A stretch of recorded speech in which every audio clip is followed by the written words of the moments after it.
사랑하는 여러분, 오늘은 하나님이 작정한 자리라 믿는 삶, 하나님이 작정한 자리라 믿는 삶이라는 제목으로 하나님 말씀 증거하도록 하겠습니다. 요셉의 인생은 대부분 신앙 생활을 오래 한 이들이라면 너무나도 익숙한 이름이요, 또 그의 삶일 것입니다. 그 익숙한 만큼이나 요셉에 대한 이해가 사실 조금 왜곡된 면도 있지 않을까 생각되어서 오늘 말씀을 여러분들과 잘 풀이해 보고 싶은 욕심이 있습니다. 오늘 우리가 요셉에 대하여서 생각하려는 것은 성경이 설명하는 요셉에 대한 이해를 분명히 해서 우리 기독교 신앙의 참다운 본질과 신자에 대한 인생의 그 무한한 힘을 요셉의 인생에 개입하신 하나님의 힘으로 우리가 확인하는 가운데 하나님이 우리의 삶에 얼마나 깊이 관여하고 계시고 우리 또한 사랑하고 계신지를 깨닫는데 그 목적을 두고 있습니다. 간략하게 요셉의 생활을 여러분들에게 소개하고자 합니다. 요셉, 야곱의 아들입니다. 야곱의 특별한 총애를 받았습니다. 그래서 형들에게는 미움의 대상이었던 사람입니다. 17살에 어찌 보면 놀라운 꿈이지만 어찌 보면 이상한 꿈을 꾸어서 형들이 심지어 부모까지도 자기에게 절을 하게 되는 꿈을 꿉니다. 가뜩이나 미웠던 동생이 자기들이 생각하기에는 아주 고약한 꿈을 꾼 것입니다. 그 미움이 극에 달해서 기어코 형들은 요셉을 그 미디안 대상에게 팔게 됐죠. 그는 팔려서 애굽의 시위대장 보디발의 집에 노예로 팔려가게 됩니다. 그럼에도 그는 성실히 믿음을 가지고 그 종생활을 했습니다. 결코 만만치 않은 삶이었습니다. 보디발 부인이 그를 유혹합니다. 하지만 그는 믿음의 사람이었기 때문에 단호히 그것을 거절합니다. 이에 믿음으로 유혹을 이겨냈음에도 불구하고 그 이후에 펼쳐지는 상황은 죄로 감옥에 갇히게 되고 감옥에서 고생하다가 바로의 꿈을 해결하고 그로 인하여서 사랑받게 되고 또한 총리가 되는 놀라운 상황에 이르게 됩니다. 이것이 우리가 보통 알고 있는 요셉의 인생입니다. 저나 여러분들이 자라나면서 들어온 설교 내용일 것입니다. 지금도 한국교회에서 전해지는 설교에 있어서의 요셉의 이해는 여기에 초점이 맞춰져 있습니다. 어려움을 이겨내십시오. 믿음을 가지면 이와 같은 상황, 심지어 총리까지 됩니다. 요셉 자신에게서 어떤 특별한 이유나 조건을 찾아내고자, 아니 요셉뿐만이 아니라 성경의 성공한 캐릭터의 결과를 가지고 너무 쉽게 일반화시키려고 하는 설교가 참 많은 듯합니다. 소위 말하자면 요셉은 비전의 인물이었습니다. 또는 그가 어려울 때도 믿음을 지켰습니다. 그리했기 때문에 하나님께서 그에게 상을 주셨습니다 라는 식의 설명을 우리가 여전히 듣고 말할 때가 참 많습니다. 그렇게 해도 분명히 인간의 신앙생활에 어떤 동기를 부여하거나 격려되고 또 힘을 받게 되는 것은 분명한 사실입니다. 그러나 오늘은 우리가 요셉의 생애를 통해서 조금은 교정하여서 다른 시각에서 하나님의 인도하심을 함께 묵상하였으면 좋겠습니다. 지난주 설교 제목이 욥기의 증언이었습니다. 욥기의 증언을 통하여서 욥이 깨달은 하나님의 섭리와 인도하심에 대하여서 생각해 보았죠. 그 맥락에서 오늘 말씀도 같이 이해되실 것입니다. 사랑하는 여러분, 현실적으로 신앙에 도움이 된다라는 성경에 근거된 이야기들이 얼마나 많습니까? 우리는 그런 말씀을 통하여서 우리 삶에 결정적인 신앙의 힘을 얻는다는 점에서 오늘 요셉의 생애를 우리는 잘 해석해 볼 필요가 분명히 있습니다. 그는 분명히 우리가 볼 때 훌륭한 사람이면 틀림이 없죠. 그러나 우리가 요셉이 훌륭하다라고 하는 것은 사실 모호한 근거를 가지고 있습니다. 총리가 되었기 때문에 그가 탁월하고 훌륭한 사람이다라는 결론에 이르게 된다면, 믿음이 없이도 총리하는 사람이 있다라면, 아니면 그 이상인 사람들을 보았으면 그게 축복입니까? 그 자체로 평가할 수 있는 면은 아니라는 것입니다. 여러분들이 요셉이 훌륭하다라고 하는 이유는, 그래서 여러분들이 요셉을 예를 든다라면 무엇입니까? 그 어려운 여건에서 총리가 되었기 때문에 훌륭하다라는 것이 일반적인 접근일 것입니다. 그런 결과 때문에 우리가 그가 위인이고, 그가 위인이 된 조건을 억지로 찾다 보니까 그의 꿈과 그가 당한 시험에서 믿음을 지킨 것, 여기에 하나님이 때에 따라 그와 함께 하시고 형통케 하셨다라는 이 성경의 말씀을 가지고 우리식으로 조건으로 삼아 버릴 때가 참 많습니다. 그런데 성경에 그 유명한 사람들을 제외하더라도 얼마나 많은 귀한 인물들이 등장하는지 모릅니다. 또 그들을 통하여서 사람들에게 알려지진 않았지만 성경을 깊숙이 묵상하고 읽는 이들은 우리가 전혀 모르는 어떤 그런 인물들을 통하여서, 야, 성경에 이런 사람도 있구나, 이런 삶을 살았던 사람도 있구나라며 감탄과 감동과 격려와 소망을 갖는 이들도 있다라는 것입니다. 이러한 일들의 일반화가 요셉의 생애를 성경이 설명하는 대로 보면은 요셉의 생애는 요셉이 얼마나 위인인가에 초점이 있다 없다? 없는 것입니다.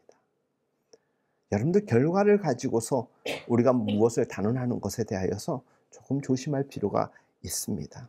우리가 이해하기 쉬운 예를 들면, 우리가 자라나던 시절에, 또는 지금 우리가 자녀를 기르는 현실에서 어떤 삶의 자리에서 누구를 보십시오, 그러면서 비교하는 경우가 있습니다. 그는 남과 다르다라는 이유로 이야기할 때가 참 많습니다. 여러분들이 사는 동네에서 여러분들이 그 주인공이었을 수도 있고, 또 그 주인공 때문에 차별 또는 또 마음의 상처를 입었을 일도 있었을 것입니다. 고생한 일들도 있었을 텐데, 우리가 소위 성경이 이야기하는 그 사람, 오늘 같은 경우엔 요셉 같은 사람을 보십시오, 얘기한다면 그게 무슨 뜻입니까? 요셉은 분명 믿음의 사람이고 신실한 사람이고 인내심이 컸습니다. 어떤 형편에서든지 충성했고 늘 꿈을 가지고 어둠에서도 어려움에서도 기도하였습니다. 그래서 결국 보상을 받게 되었다. 이렇게 이해의 구조로 우리가 성경을 해석하곤 하진 않습니까? 그러나 요셉의 생애를 천천히 성경이 하는 대로 잘 읽어보십시오. 요셉은 말하자면 자기의 의지, 자기의 이상, 자기의 소원을 붙잡고 있었던 의지와 노력과 책임과 성공의 사람이 전혀 아니었을 수도 있습니다. 그는 그 스스로가 애굽으로 가서 총리가 될 거라는 생각을 전혀 하지 못했을 것입니다. 어쩜 그 정도 크기의 사람이 될 거라는 기대조차도 하지 않았을 것입니다. 창세기 39장의 말씀, 요셉이 이끌려 애굽에 내려가매 바로의 신하 친위 대장 애굽 사람 보디발이 그를 그리로 데려간 이스마엘 사람의 손에서 요셉을 살리라. 여호와께서 요셉과 함께 하심으로 그가 형통한 자가 되어 그의 주인 애굽 사람의 집에 있으니 그의 주인이 여호와께서 그와 함께 하심을 보며 또 여호와께서 그의 범사에 형통하게 하심을 보았더라. 요셉은 어려움 속에 들어갔지만 하나님이 함께 하시고 형통케 하셨고, 그것을 그 주인도 알아볼 만큼 풍성하게 형통케 하셨다라고 증언하고 있습니다. 39장 19절 이하의 말씀, 감옥에서 일어난 일들에 대한 증언입니다. 여호와께서 요셉과 함께 하시고 그에게 인자를 더하사 간수장에게 은혜를 받게 하심에 간수장이 옥중 죄수를 다 요셉의 손에 맡김으로, 죄수가 죄수에게 맡겨집니다. 그 재반 사물을 요셉이 처리하고 간수장은 그의 손에 맡긴 것을 무엇이든지 살펴보지 아니하였으니, 요셉을 믿었으니 어떻게 보면 책임을 지지 않는 책임 방가의 모습이죠. 이는 여호와께서 요셉과 함께 하심이라. 여호와께서 그를 범사에 형통하게 하셨더라. 그는 그 감옥에서도 늘 묵상과 기도의 삶을 살았던 것이죠. 하루 이틀이 아니라 꽤 오래된 시간을 간수들이 그걸 본 겁니다. 아, 저는 비록 감옥에 있지만 좀 다른 사람이구나. 좀 억울한 일로 들어왔나 보구나. 내가 믿고 신뢰할 만한 사람이다. 아니, 감옥에서 이 정도 인정받는 정도면 대단한 것이죠. 여러분들 여기에서 그가 어디에 있었는가를 집중하십시오. 일상의 평범한 자리가 아니었습니다. 감옥이었습니다. 감옥에서 하나님을 믿는 사람이 심지어 하나님이 놀라운 꿈을 주셨다라고 기억하고 있는 이에게 이런 삶은 쉽지가 않습니다. 불평불만하고, 아니, 제가 지금 이러한 상황에 처했는데 하나님, 그때 그 꿈은 무엇입니까? 매일매일 곱씹으면서 하나님께 항변할 수도 있는 것 아니겠습니까?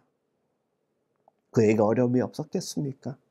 공고함이 없었겠습니까? 있었을 것입니다. 그럼에도 불구하고 그보다 더 무엇을 생각했는가? 하나님의 섭리, 하나님의 인도하심을 더 우선적으로 신뢰하였다라는 것입니다.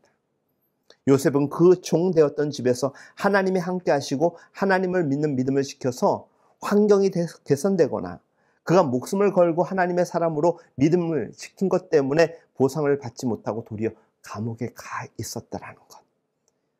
어떻게 보면 현실은 점점 악화되어 갑니다. 물론 감옥에 가서도 하나님이 그와 함께 하시고 그는 형통한 사람이 됩니다. 그래서 그의 인생이 비록 외적인 조건에서는 어려워졌지만 내적 평화가 있고 자신이 있을 거라고 생각하는 것, 그건 우리가 쉽게 생각하는 것들이겠죠. 그것이 오늘 우리가 본 시편 105편의 아주 기가 막힌 가치인 것입니다.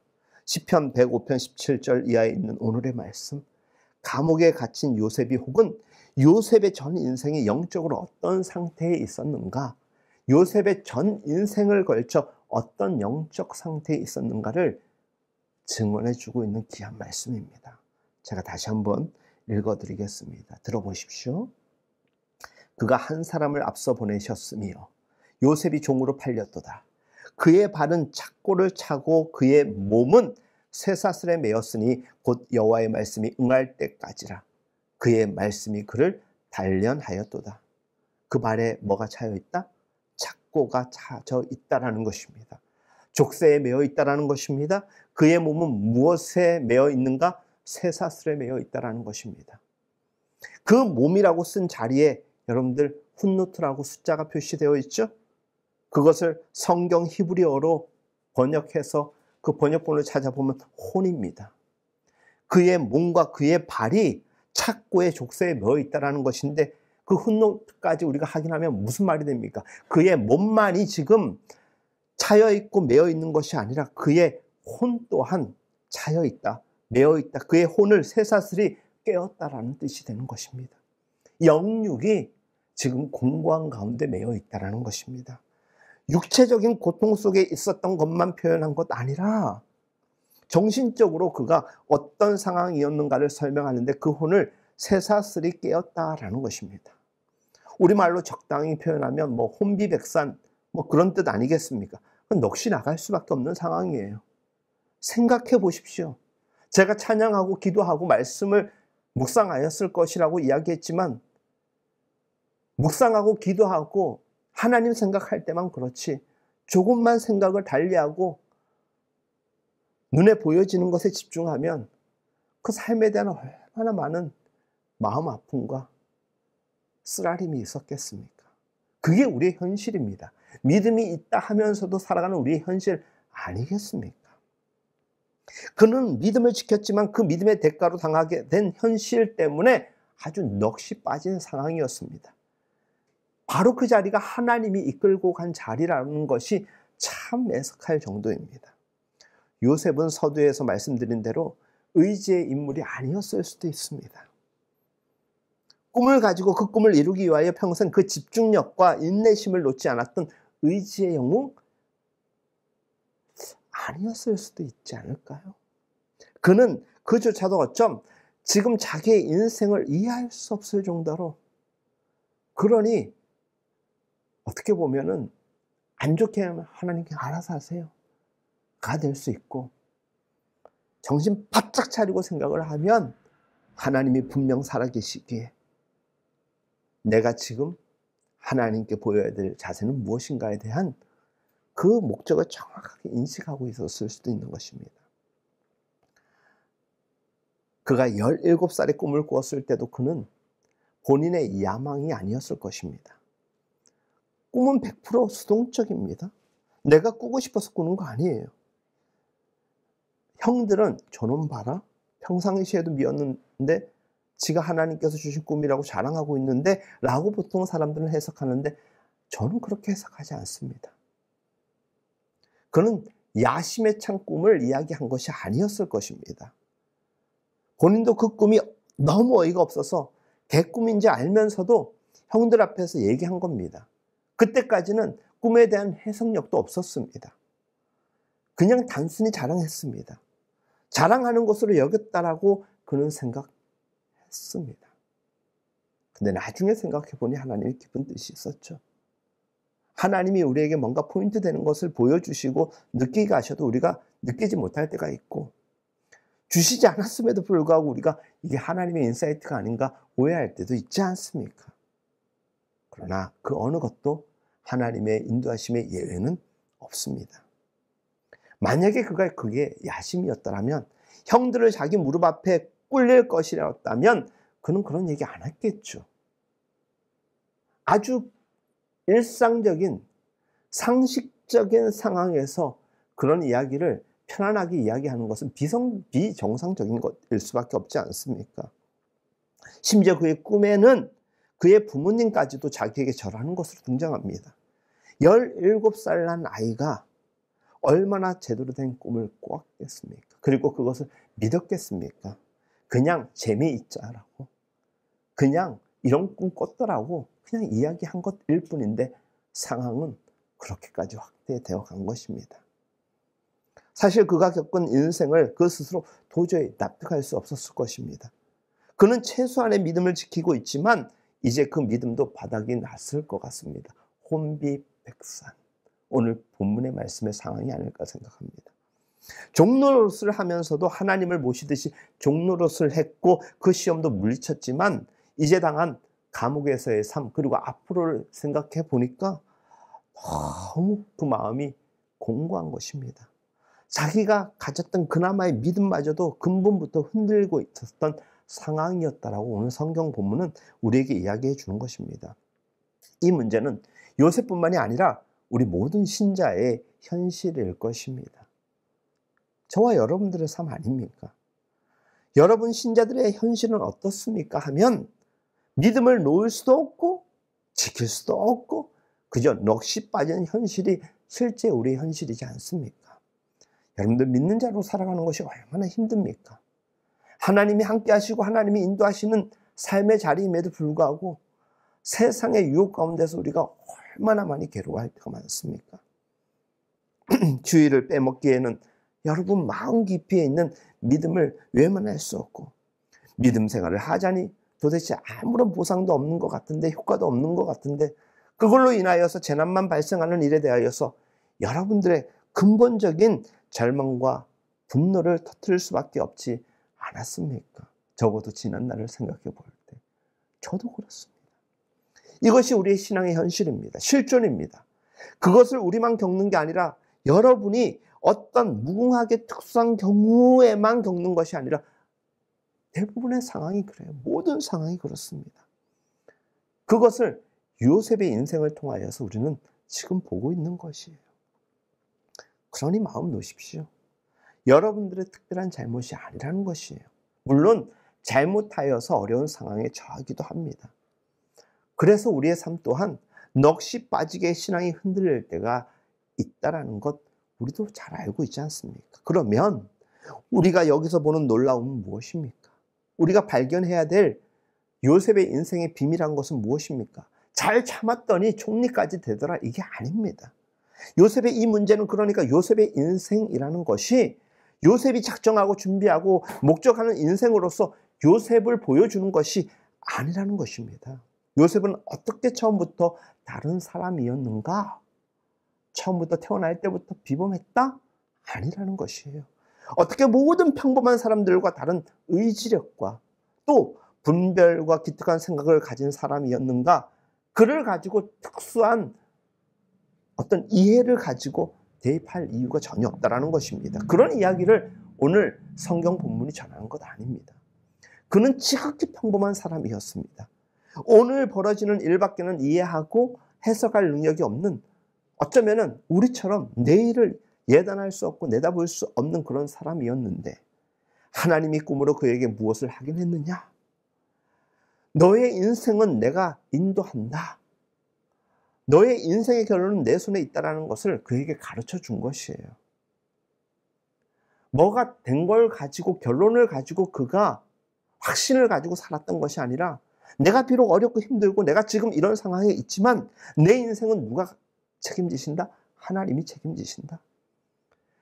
그래서 어떤 현실, 그 억울한 상황 속에서도 흔들림이 없는 그 상황에서 하나님을 신실하게 바라보는 그 사람에게 결국은 그런 상황도 온다라는 것이지, 여기서 중요한 것은 결과가 아니라는 것입니다.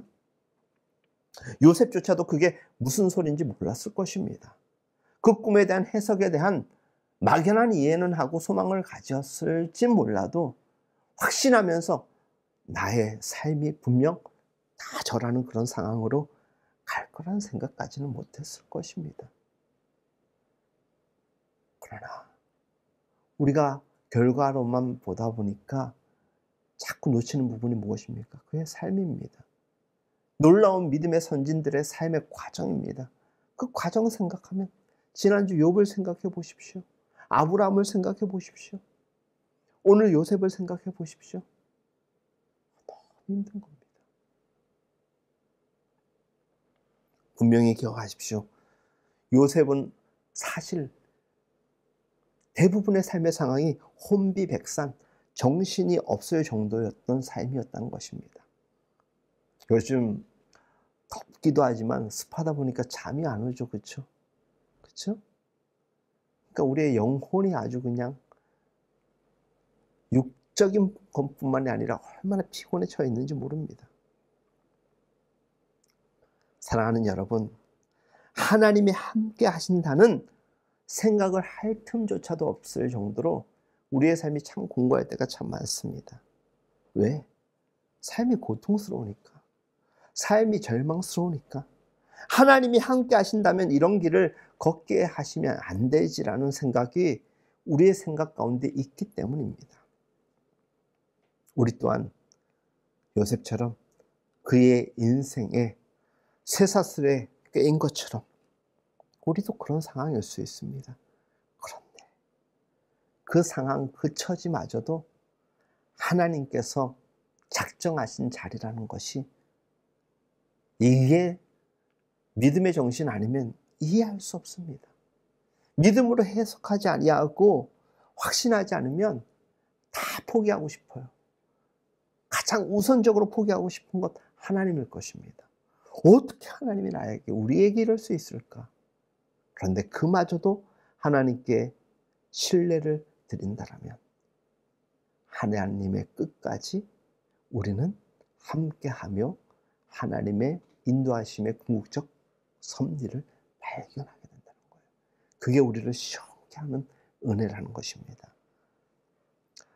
요셉의 잘잘못과 요셉의 무슨 소원과 계획과 관련되어 있지 않고, 하나님이 요셉의 인생에 그 목적을 갖고 계셔서 그 인생에 개입하셔서 인도하시는 그것 때문에 생긴 일이라는 것이 가장 중요한 것입니다. 여러분, 그러니 여러분들은 하나님이 지금 잘 인도하고 가고 계시다라는 것을 절대로 의심하지 마십시오. 목사는 여러분들에게 견디면 총리가 됩니다라는 이야기를 하는 사람이 아닙니다. 지금 어떤 상황이든 하나님이 우리와 함께 하십니다. 그것에 대한 흔들림이 없도록 여러분들에게 힘을 돋궈주고 성경의 메시지를 이야기하면서 격려하는 사람입니다. 모든 표현되는 가운데 아주 좋은 것들로 요셉에 대한 포장 있을 수 있습니다. 생각되어질 수 있습니다. 그러나 분명한 것은 그 모든 것 또한 하나님이 주도권을 갖고 있다는 것입니다. 17절, 그가 한 사람을 앞서 보내셨으며 요셉이 종으로 팔렸도다. 그의 발은 착고를 차고 그의 몸은 쇠사슬에 매였는데 누가 여기까지 가게 했다? 누가 그 발에 족쇄를 채웠느냐? 하나님이. 누가 그 영혼을 쇠사슬로 깨고 있는가? 하나님이 그렇게 하셨다라는 거예요. 그가 한 사람을 앞서 보내셨으며. 왜요? 곧 여호와의 말씀이 응할 때까지라. 그의 말씀이 그를 단련하였도다. 하나님이 그를 단련하고 있다. 하나님이 요셉뿐만이 아니라 우리를 단련하고 있다. 힘들고 어려워요. 뭐가? 하나님을 믿는 사람이나 안 믿는 사람이나. 근데 우리는 하나님이 우리를 책임지고 있다라는 것이 얼마나 저에게 큰 위로가 되는지, 여러분들에게도 얼마나 큰 위로가 됩니까? 요셉이 그 말씀을 붙잡고 있냐는 것이 아닙니다. 하나님의 약속과 뜻하심과 선하심과 복 주시려는 그 인도하심이 그 마음에 들 때까지, 그의 뜻에 부합할 때까지 훈련시키고 단련시키는 거예요. 하나님의 강력한 인도하심, 하나님의 강권하심의 역사인 것이에요. 그래서 우리는요, 무익한 종이에요. 내 노력과 내 의지로 내가 하나님께 어떠했다 하더라도 그것과는 비교할 수 없는 하나님의 강력한 견인이 더 크게 역사하고 있다는 것입니다. 그 훈련이 하나님의 성실하시고 선하시고 복을 주시려는 그 간섭하심을 사실은 요셉이 늘 인지하지 못했던 것처럼 우리 또한 인지하지 못할 때가 얼마나 많습니까? 요셉은 사실 뭐라고 느꼈을까? 하나님은 부재하신 거 아닐까? 우리가 그런 생각 많이 하잖아요. 기도에 응답하시지 않고 내 형편을 돌아보시지도 않는 거 아닐까? 내가 믿음을 가지는 게 무슨 소용이 있어? 라고 툭툭 내뱉는 것처럼, 아니 하나님이 나를 감옥에 보내고 내 영과 육을 쇠사슬에 깨고 계시는 것, 이거 도대체 하나님 살아계신 거 맞아? 라고 생각한다면 하나님의 부재에 대하여서 인정하는 것밖에 되지 않지 않습니까? 그런데 괜찮아요. 그렇게 얘기하면서도 실존적으로 우리는 더 분명히 하나님을 믿으니까 가끔 툭툭 내뱉는 것 의도적으로 너무 하시지 말라. 근데 너무 힘들면 하십시오. 서로에게 하십시오. 그게 나를 위해서 좀 기도해 줘라는 요청일 수도 있는 거예요. 꾹꾹 참는다라고 해서 다 좋은 것 아니지 않습니까? 이 차이를 여러분들 아시겠습니까? 여러분이 겪으시는 신앙의 현실, 이 세상에서 믿음을 가지고 살아야 되는 일어나는 모든 억울함, 그리고 불평등, 재난, 고난, 억울함, 분노, 하나님이 외면하셔서 일어나는 것이 아니라 하나님이 개입하셔서 그리고 적극적으로 인도하고 계시다는 사실을 확인하실 수 있기를 바랍니다. 그런 하나님이라면 나중에 뭐 천천히 믿지 뭐라고 생각할 수도 있죠. 내 할 거 다 하다가. 네, 요셉이 그의 신앙이 놀라운 것은요, 그렇게 안일하게 생각하지 않았다는 거예요. 어떤 힘듦과 어떤 상황 속에서도. 나중에 그가 총리 되어서도 어떻습니까? 자기 교만에 안 빠집니다. 왜? 그의 인생의 밑바닥에서조차도 그는 하나님을 신뢰하였기 때문입니다.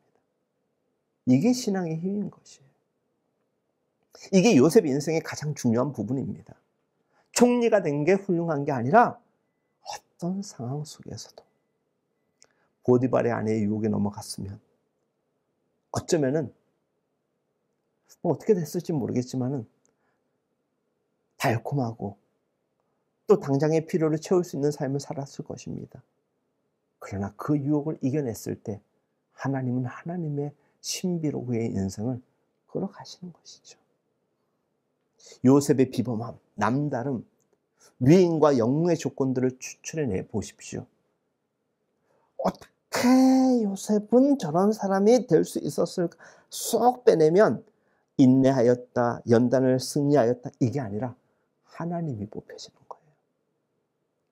저는 분명히 혼비백산의 삶을 늘 살았는데 어떻게든지 하나님께서 그를 끌고 가셨구나.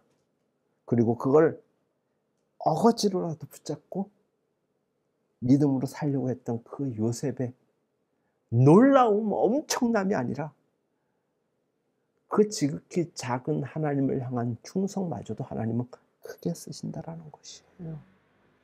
그런 의미에서 성경은 요셉을 보라는 거예요. 여러분들 요셉의 어떤 것을 지금 보고 계십니까? 오늘 설교를 통하여서 요셉의 어떤 면면이 여러분들에게 위로가 되고 소망이 됩니까? 하나님이 개입하여서 그를 하나님의 작정한 자리에 세운 사람이라고 얘기한다면 우리가 요셉을 보면서 확인해야 할 것은 그가 어떻게 의지의 사람이었는가? 그가 어떻게 집념의 사람이었는가가 아니라 우리의 보잘것없음과 또 분별 없음과 지혜 없음과 의지력의 부족과 게으름에도 불구하고 하나님이 그의 백성들을 자신의 능력과 변함 없으신 신실한 사랑으로 요셉을 만들어낸 것처럼 우리의 하나님이신 그 하나님이 우리를 우리의 이 인생의 자리에서 요셉처럼 쓰시겠다라는 것. 그러면 오늘 내가 구하여야 될 것이 무엇입니까? 오늘 우리가 오프닝 찬양으로 불렀던 찬양, 은혜와 평강. 짙은 안개 가릴 때, 긴 터널을 지날 때 이 노래를 불러봅니다. 삶의 무게 힘들 때, 두려움이 커질 때 이 노래를 불러봅니다. 은혜와 평강이 있기를 원하네. 하나님 아버지와 주 예수로부터, 어디로부터? 하나님 아버지와 주 예수로부터 오는 이 은혜와 평강으로 짙은 안개가 가려지고 긴 터널을 지날 때 우리는 승리의 노래를 이미 부르며 나아가는 것입니다. 이것이 찬양의 가사 마지막에 나를 향한 놀라운 축복, 우리를 향한 놀라운 축복, 이게 우리 하나님이시고 요셉의 하나님이셨다라는 거예요. 짙은 안개가 있고 긴 터널을 지나는 상황에서도 하나님을 향하여서 찬양하는 삶. 요셉에게서 조건을 찾고 이유를 찾게 되면 바로 이런 것을 우리가 찾아야 되는 것입니다.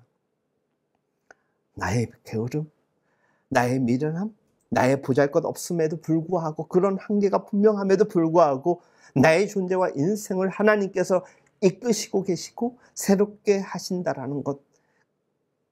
그런 우리를 하나님이 포기하지 않고 신실하게 우리가 하나님을 신뢰하는 것이 아니라 그렇게 될 것이라는 하나님의 신실하신 그 확신 속에서 우리가 하나님께 고백해야 될 믿고 기대할 믿음이 있느냐? 그게 오늘 우리의 현실의 과제인 것이에요. 그 믿음이 여러분들에게 있습니까? 요셉이 가졌던 그 믿음이 여러분들에게 있습니까? 그 믿음은 무엇이냐? 내가 이거 이겨내면 잘 될 거야. 내가 이겨내면 요셉처럼 총리가 될 거야. 이게 아니라 나에게 이런 상황임에도 불구하고 지난주에 말씀 속에서 그런 말씀 드렸잖아요. 베드로가 아버지께서 내 마음을 아십니다. 뭘 알아? 3번이나 부인한 놈이 이게 아니라 제가 정말 주를 사랑하는데 제가 연약하다 보니 믿음이 없다 보니 하나님을 부정했습니다. 그런데 저는 정말 주님을 사랑합니다. 다시 한번 저에게 기회를 주신다면 변치 않는 믿음으로 주님 앞에 나아가겠습니다. 제가 주를 사랑하나이다. 제가 주를 사랑하나이다. 제가 주를 사랑하나이다. 3번 부인하던 그놈이 진실한 고백으로 내가 주를 사랑합니다 고백한 것. 그 어떤 자리가 행복한 자리가 되었던 불행의 자리가 되었던 고난의 자리가 되었던 하나님을 신뢰하고 바라보는 그 믿음, 이거 우리가 의지적으로 노력한 것이 아니라 하나님이 포기하지 아니하셨기 때문에 우리가 그럼에도 불구하고 소유할 수 있고 고백할 수 있는 믿음이라는 것입니다. 우리는 존재 자체가 못난 존재입니다. 하나님이 그렇게 만드신 것이 아니라 우리가 제멋대로 살면서 우리를 그렇게 만들어버렸습니다. 신자의 비전은 무엇입니까? 하나님이 함께 하신다라는 것. 여러분들이 타임머신을 타고 감옥에 갇힌 넋이 빠진 요셉을 방문하면 여러분들 뭐라고 이야기하겠습니까? 아유, 고생 많으시죠. 그러나 당신은 승리할 것입니다. 절대 포기하지 마십시오. 그 말할 것이 아닙니까? 당신의 미래는 절망이 아닙니다. 파멸이 아닙니다. 이대로 끝나지 않습니다. 우리가 성도들 간에 그런 교제와 위로의 말씀을 전할 때가 많지 않습니까? 지금 이것이 영원한 영광에 중한 것을 만들어 가시는 하나님의 기적의 일부이고 과정입니다. 그러니 하나님이 지금 여러분과 함께 하심을 믿으십시오라고 이야기하는 것. 그런데 위로가 안 될 때가 많죠.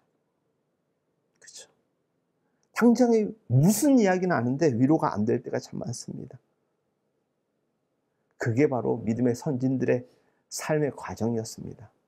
그럼에도 정신 바짝 차리는 게 고개를 막 흔들면서 막 콧물, 눈물 다 흘리면서 다시 한번 집중하여서 하나님 앞에 묵상하고 노력해 보니 하나님은 나보다 크신 게 분명하다라는 것입니다. 성경의 인물들은 다 하나님이 그렇게 이끌어 가셨어요. 그렇게 하나님의 백성을 만들어 가셨습니다. 오늘 우리는 우리 시대의 요셉입니다. 하나님이 우리를 그렇게 보고 계시기 때문에 전혀 우리를 위하여 요셉의 생애는 기록되어 있다는 것입니다. 요셉에게 사실인 것들은 우리의 사실이 될 것입니다. 왜? 요셉이 가진 믿음이 우리의 믿음일 것이기 때문에. 그렇지 못하다면 구하십시오. 구하는 자에게 주신다고 하지 않았습니까? 사랑하는 여러분, 하나님 선하신 걸 믿으시죠? 하나님이 변함없이 우리를 주장하실 것이라는 것 믿으시죠? 믿으십시오. 끝까지 믿으십시오. 결코 하나님은 우리를 실망시키실 일이 없으실 겁니다. 하나님은 하나님 되기를 중단한 적이 없습니다. 그러니 우리는 하나님을 믿는 신자 되기를 중단해서는 안 됩니다. 우리는 그것을 그의 하나님의 선하심과 그 인자하심과 신실하심이라고 이야기하는 거예요. 요셉은 그의 생애를, 그래서 자기의 생애가 자기가 만들어낸 결과가 아니라 보이지 아니하는 힘에 의해서 그리 된 것이라고 고백하는 것이에요. 창세기 45장 잘 들어보십시오. 요셉이 시종하는 자들 앞에서 그 정을 억제하지 못하여 소리질러 모든 사람을 자기에게서 물러가라 하고 그 형제들에게 자기를 알리니 그때 그와 함께 한 다른 사람이 없었더라. 요셉이 큰 소리로 우니 애굽 사람에게 들리며 바로의 궁중에 들리더라. 요셉이 그 형들에게 이르되 나는 요셉이라. 내 아버지께서 아직 살아계시니까 형들이 그 앞에서 놀라서 대답하지 못하더라. 요셉이 형들에게 이르되 내게로 가까이 오소서. 그들이 가까이 오니 이르되 나는 당신들의 아우 요셉입니다. 당신들이 애굽에 판 자가 바로 저입니다. 당신들이 나를 이곳에 팔았다고 해서 근심하지 마소서. 한탄하지 마소서. 당신들이 나를 그렇게 한 것은 하나님이 생명을 구원하시려고 나를 당신들보다 먼저 보내신 것입니다. 이 땅에 2년 동안 흉년이 들었으나 아직 5년은 밭갈이도 못하고 추수도 못할지라. 하나님이 큰 구원으로 당신들의 생명을 보존하고 당신들의 후손을 세상에 두시려고 나를 당신들보다 먼저 보내셨나니 그런즉 나를 이리로 보낸 이는 당신들이 아니라, 당신들이 팔아서 내가 여기 온 게 아니라 하나님이시라. 하나님이 나를 바로에게 아버지로 삼으시고 그 온 집의 주로 삼으시며 애굽 온 땅의 통치자로 삼으셨나이다. 그가 형들을 용서하는 과정을 잘 생각해 보십시오. 교만하게 뻔뻔하게 고백하는 게 아니에요. 하나님의 계획이라는 거예요. 근데 놀랍게도요, 내가 당신에게 줄 양식이 이만큼 많으니 걱정하지 마십시오. 돌아갈 때 넉넉히 주겠습니다. 이 얘기하는 게 아닙니다. 그가 내가 지금 지난 몇 년 동안 얼마나 힘들었는지 아십니까? 이 얘기 한마디도 안 합니다. 하나님의 계획하심과 그 하나님의 신실하심만을 이야기하는 것입니다. 그의 관용력, 포용력, 용서하는 힘이 커서가 아닙니다. 자기 인생이 하나님께 붙들렸더니 이 길을 걸을 수 있었고 지금까지 왔다라는 아주 단순한 단촐한 고백을 드리는 것입니다. 그러니 당신들이 나를 곤란하게 만든 게 아니라 곤란하게 만든 것도 하나님이시지만 나를 이끌으셔서 나에게 좋은 것으로 채우시는 것도 하나님이십니다.